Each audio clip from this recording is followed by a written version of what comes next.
કાવ્ય ગાન કરું છું, પછી તેના પરથી મેં તમને પ્રશ્ન પૂછ્યા, પછી તમારે જવાબ આપવાનો. સંભળાયું? ઊંડો ઊંડો ગજબ ઊંડો, માણસ ડૂબે ઘોડા ડૂબે, ઊંચા ઊંચા ઊંટ ડૂબે, હાથી જેવા ઊંટ ડૂબે, કિલ્લાની કિલ્લા ડૂબે, તાડ જેવા ઝાડ ડૂબે, મોટા મોટા પહાડ ડૂબે, આનંદની રેલે તો આખી દુનિયા જળબંબોળ જળબંબોળ, વિશાળ લાંબો મોટો ઊંડો એવો મોટો ગજાવર, એના જેવું કોઈ ના મળે. બોલો, આ કાવ્યમાં શાની વાત કરવામાં આવી છે?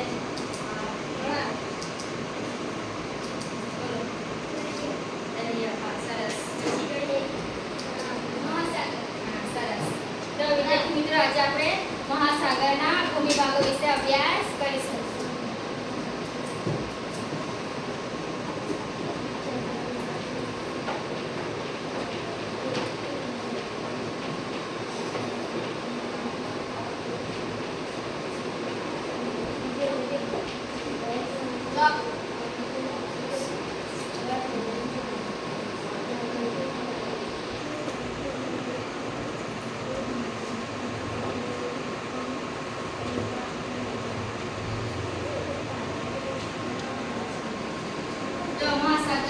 મહાસાગરના ભૂમિભાગોની મેં એક વ્યાખ્યાન લખું છું, એટલે તમે ધ્યાન આપજો. ખાલી બધાને નોટ ને પેન બહાર અવાજ કર્યા વગર.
ઉપસાગર.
કચ્છનો અખાત.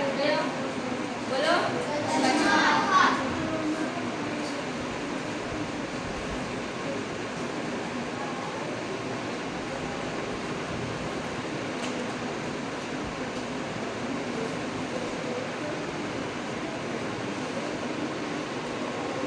ત્યારબાદ આપણે મહાસાગરનો બીજો ભાગ જો કે ઉપસાગર જોઈ ગયા, અખાત જોઈ ગયા. હવે આપણે ભૂસી વિશે જાણીશું.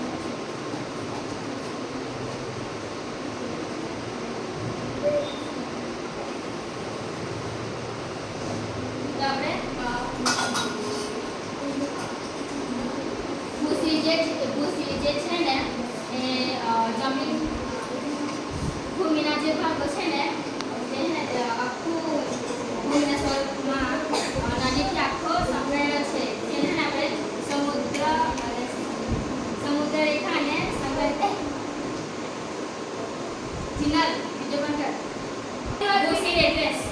ભૂસીર એટલે ભૂમિનો જે જળભાગ છે ને એ આખો સમાયેલો છે. આમાં ભૂમિ સ્વરૂપમાં સમાયેલો છે. તેને તે સમુદ્ર ધુની એટલે કે સંજ્ઞા પણ આપવામાં આવી છે.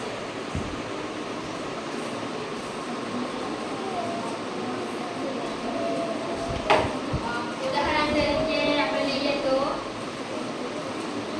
કાશ્મીર એ ભારતનું છે.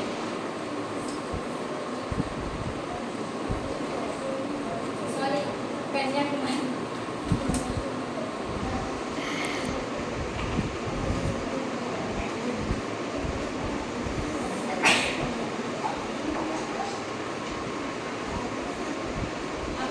જોઈ ગયા.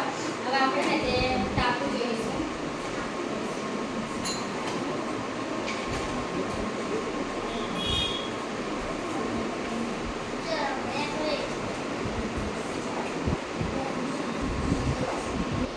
દેખાય છે તમને કે આ શું છે? સમૂહમાં જવાબ આપવાનો છે. બોલો. ટાપુ. આજે આ છે ને તે પાણી છે. પાણીની વચ્ચે જે ફરતે જે છે ને વચમાં જે જમીનનો ભાગ છે ને એને શું કહેવામાં આવે છે? ટાપુ કહેવામાં આવે છે. શું કહેવામાં આવે છે? ટાપુ.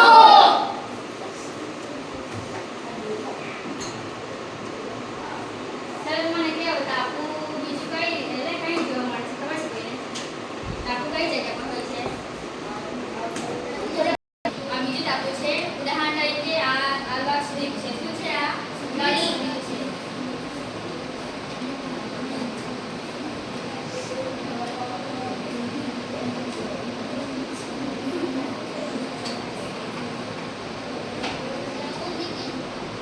આપણે ખીણ વિશે જાણીશું.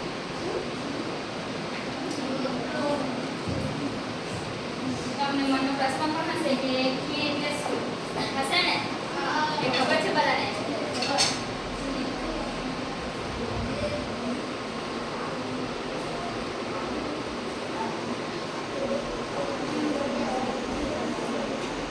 તમે જોયું છે ને આ ટાપુમાં લક્ષદ્વીપ એમાં છે ને અંદમાન અને નિકોબાર પણ આવે છે. ધ્યાન રાખજો ને. આ છે ખીણ. દેખાય છે? જો પર્વતોની હારમાળામાં જે આ બધા પર્વતો છે ને આ પર્વતોની પર જે હારમાળા કહેવાય શું કહેવાય? હારમાળા. એની જ્યાં આ જે જગ્યા છે ને ત્યાં એને શું કહેવામાં આવે છે? ખીણ. કહેવામાં આવે ખીણ. ધરતામાં હોય છે. આમાં તળાવ વિસ્તારમાં હોય છે.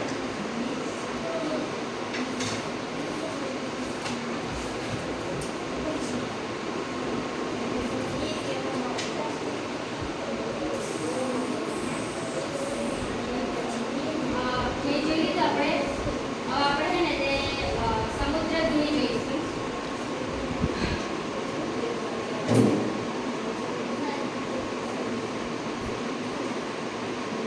સમુદ્ર ધુની એટલે એ છે જો સમુદ્ર ધુની એ છે કે જળભાગને ને તે એક જળભાગ છે ને બે જળભાગોને સાંકળ વડે એટલે કે સાંકળથી એક જળપટ્ટી છે. તો બે સમુદ્ર ભાગોને જોડતી એટલે શું કહેવાય છે? સમુદ્ર ધુની કહેવાય છે. શું કહેવાય છે? સમુદ્ર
લીલા જવાબ આપજો. સમૂહમાં જવાબ આપો નહીં. ઓકે?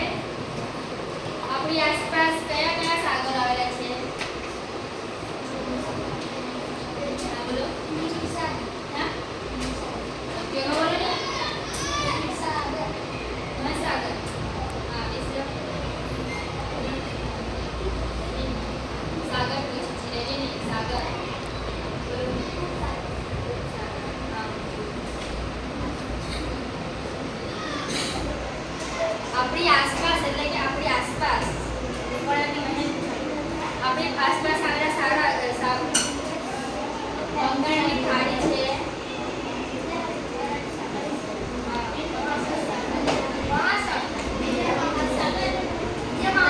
હા, એ મને એટલે મહાસાગર છે. તમે જવાબ છો. બધા સવાલ સાંભળજો, પછી જવાબ આપજો. ઓકે?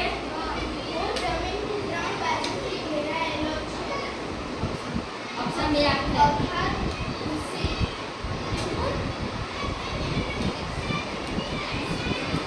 બોલો. ખબર આપો. બીજું કોઈ?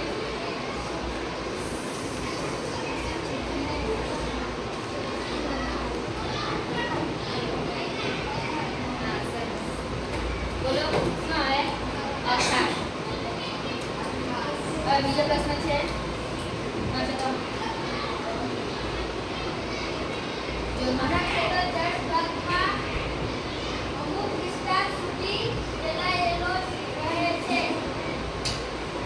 ઉપસાગર કૃષિ. બોલો જવાબો.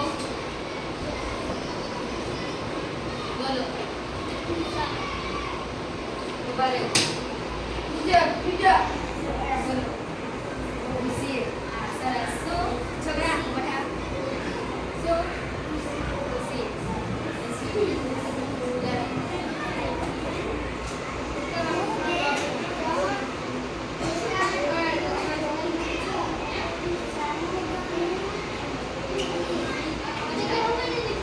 જવા જ મોટા.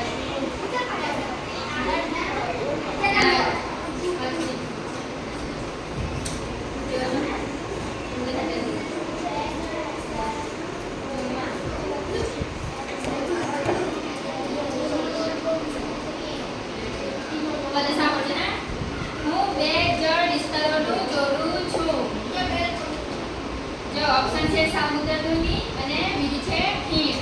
બોલો. હા.